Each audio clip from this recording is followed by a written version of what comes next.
Τι είναι αυτό? Ένα σπουργίτη.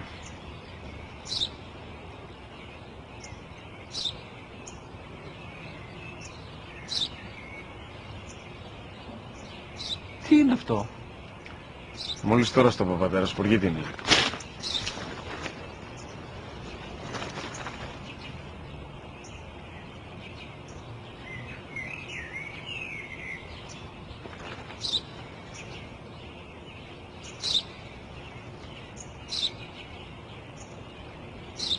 Τι είναι αυτό? Ένα σπουργίτη είναι, πατέρα. Ένα σπουργίτη. Σπου-γι-τι!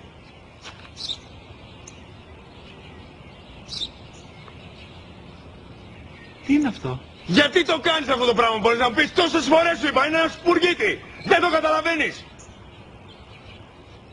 Πού πας?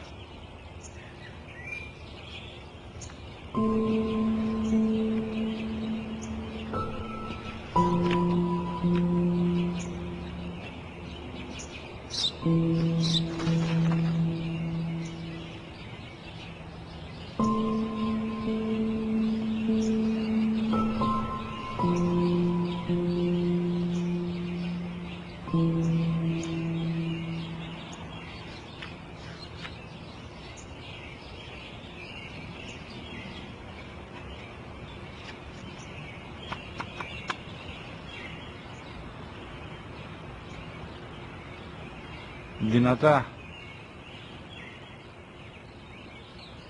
Σήμερα ο μικρός μου γιος που πριν λίγες μέρες έκλεισε τα 3 καθόταν μαζί μου έξω στο πάρκο όταν ένας σπουργίτη ήρθε και κάθισε απέναντί μας. Ο γιος μου με ρώτησε 21 φορές τι ήταν αυτό και του απάντησε και τις 21 φορές ότι ήταν